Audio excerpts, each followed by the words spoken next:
Bom dia.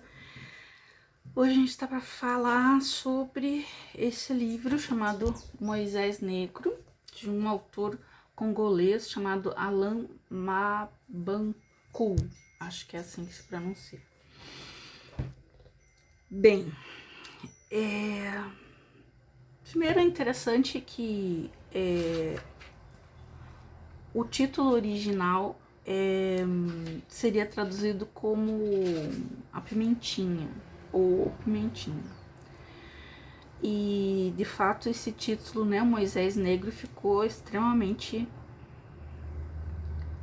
chamativo, né, bem que você espera ler algo diferente, né, até por ser um livro africano, né.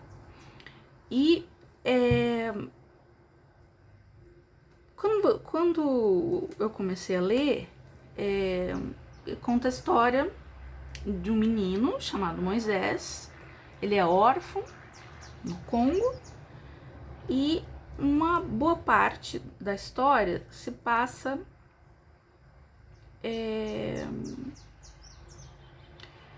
nesse orfanato. E aí, nessa parte, eu me lembrei muito de uma fala da Adichie, que é uma autora nigeriana, que ela conta que uma vez ela entregou um texto, né, um texto que ela havia feito para um professor numa universidade americana, e o professor disse a ela: mas esse texto não é suficientemente africano. Daí ela fala: mas como assim meu texto tem que ser africano? O que é um texto africano, né? E isso me lembrou essa primeira parte em que o personagem do menino Moisés passa os 13 primeiros anos da vida dele nesse orfanato. E por que eu digo que me lembra essa fala da Adichie? Porque é a aventura, digamos assim, ou as desventuras de um menino no orfanato, um menino órfão no orfanato. E se você já leu algum livro sobre algo semelhante, né, um menino, uma menina no orfanato e tal, você vai achar exatamente isso aqui, né.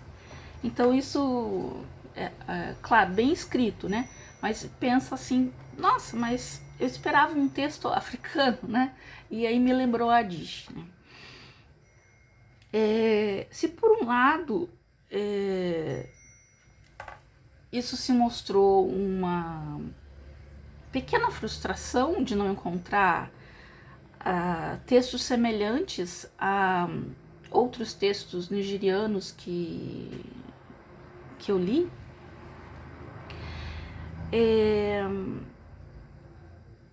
ele coloca nessa parte, né, dele no orfanato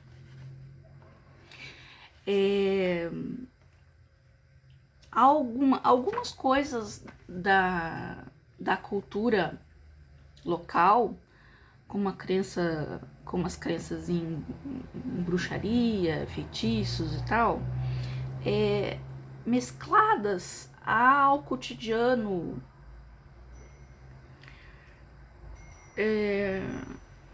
um tanto quanto ocidental por causa da colonização, apesar de eles estão numa bolha, né? Porque aquelas crianças estão num orfanato. Então, ali eles foram catequizados e por isso o nome dele é Moisés. Tá difícil de falar desse livro porque ele me emocionou profundamente. Mas o fato das crianças serem negras, de todo mundo ser negro ali, não faz diferença. E o personagem não sente isso, né? Então não tem essa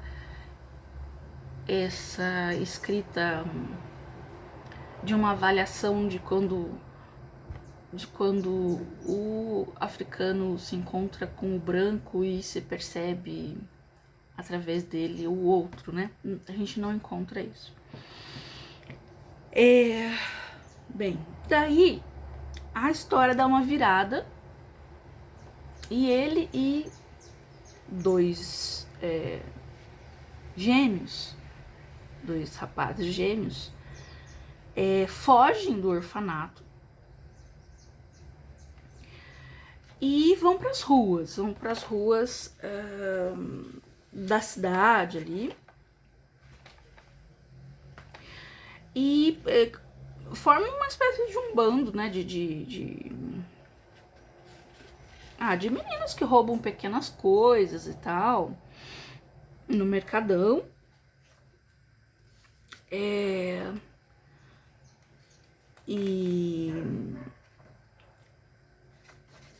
ele aprende a viver nas ruas, né? A malandragem e tal. Sempre tem algumas coisas próprias, né? Do lugar. Essa questão das feitiçarias estão aqui e ali no texto.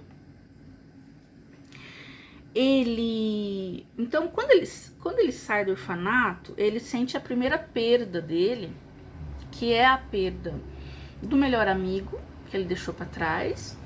Esse melhor amigo que chegou no mesmo dia, digamos assim, no orfanato com ele, quando bebê. E esse amigo que tinha obsessão por aviões, e ele dizia que um dia um avião chegaria no orfanato e levaria ele embora dali. Bem, então ele deixa o orfanato e tem a primeira perda, digamos, né, real ali, que é desse amigo, né, que ele considerava irmão. Na vida nas ruas, ele acaba encontrando, assim, ele passa a ser chamado um apelido de Pimentinha, porque ele apronta com os gêmeos, os gêmeos são valentões e tal, e ele coloca pimenta na comida desses gêmeos, e é isso que dá o apelido ao Moisés, né? Ele passa a viver nas ruas e chega um momento que ele tá lá andando, perambulando pela cidade, e ele encontra uma senhora, uma mulher muito bonita, que era a cafetina de uma casa de prostitutas, onde ele é extremamente bem acolhido, né? Onde ele é bem tratado, onde dão comida para ele, conversam, né? E ele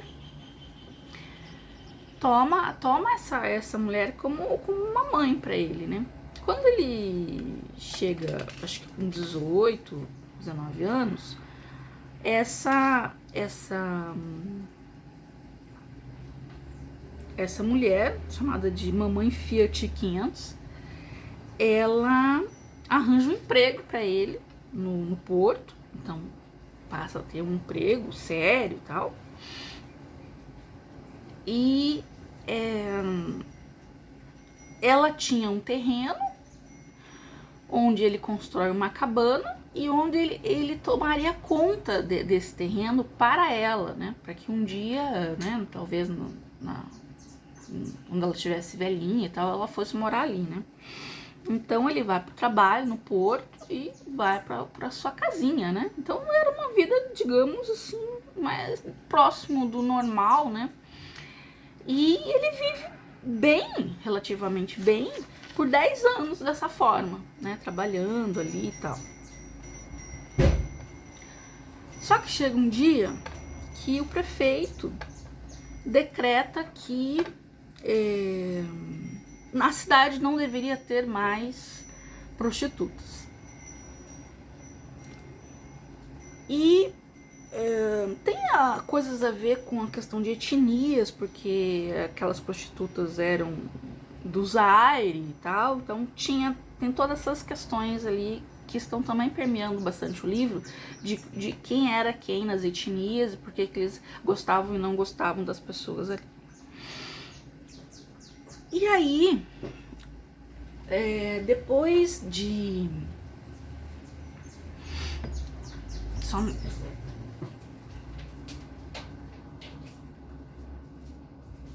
Depois de sair do porto, do trabalho dele, ele foi dar uma passada na casa da mamãe Fiat 500, né? Onde tinha lá as meninas dela e tal. E tinha sido demolido. Né? Tinha sido demolido e ele ficou ali parado diante daquela destruição. Não se sabia onde estava ninguém ali, né? E essa parte é a parte que fica mais forte, mais envolvente. E ele entra num choque, né? E ele fica ali 1 hora na frente, tentando digerir o sumiço, né? O desaparecimento daquele lugar que era o lugar que ele tinha para si, né? Então, a partir daquele momento, ele voltava a ser órfão, né? Só que ele não conseguiu digerir. Então, ele voltou para a cabana, para a casinha dele, e não voltou mais ao trabalho. Ele plantava coisas e começou a ver anões, começou a delirar, né? Ele começou a andar pelas ruas,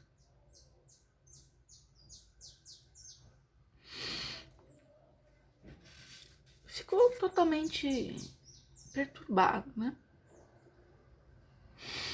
Então, um vizinho dele, vendo que ele não estava bem, tentou levar ele no médico. Isso há anos, né? Mais ou menos dos 30 aos 40. Tentou levar ele num médico. O médico disse que talvez ele tivesse Alzheimer, talvez tivesse lá uma outra doença. Porque ele perdeu a memória, né? Depois ele não sabia mais voltar para casa dele. Ele tinha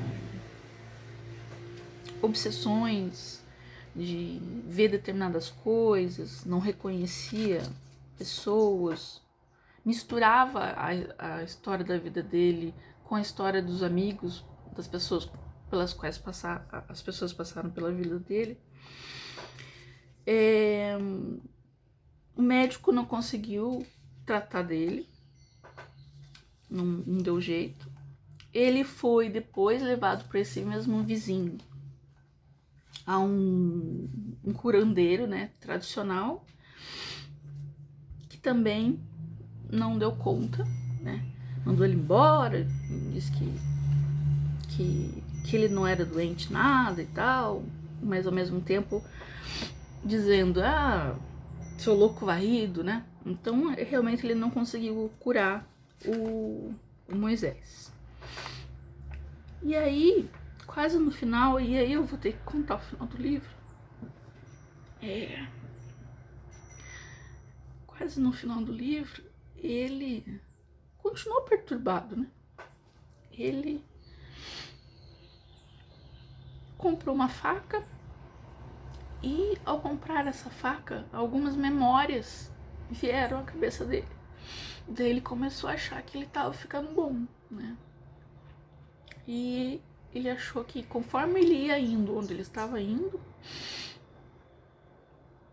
ele ia se curar, que as memórias iam voltando. E ele foi parar. E não foi conscientemente que ele foi indo a esse lugar, né?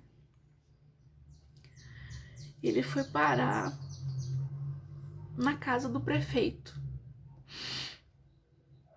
que adotou aquela política de sem prostituição na cidade. Onde depois foi descoberto que no terreno havia uma vala onde tinham sido colocados os corpos de todas as prostitutas da cidade, nessa política de higienização. Quando ele viu, né, quando Moisés viu o prefeito, e ele todo vestido de maneira estranha e, né, parecia doido, né, e ele matou o prefeito, porque aí ele entendeu, né, que ele era o culpado pelo fato dele ter perdido equilíbrio, né, equilíbrio emocional. E aí ele é internado numa espécie de um manicômio, não se fala essa palavra, se fala asilo aqui. Ele não recupera a lucidez e lá ele encontra um rapaz que começa a conversar com ele, e na cela, digamos assim, no quarto em que esse rapaz está, tem um monte de desenhos de aviões. E aí ele comenta: nossa, eu tinha um amigo no orfanato que adorava aviões. Ele fala até o nome dele, mas o outro não se manifesta em relação a esse nome. E aí esse rapaz fala: um dia um avião vai passar aqui e me levar. Era um amigo dele, o irmão dele estava lá no orfanato, os dois estavam no asilo.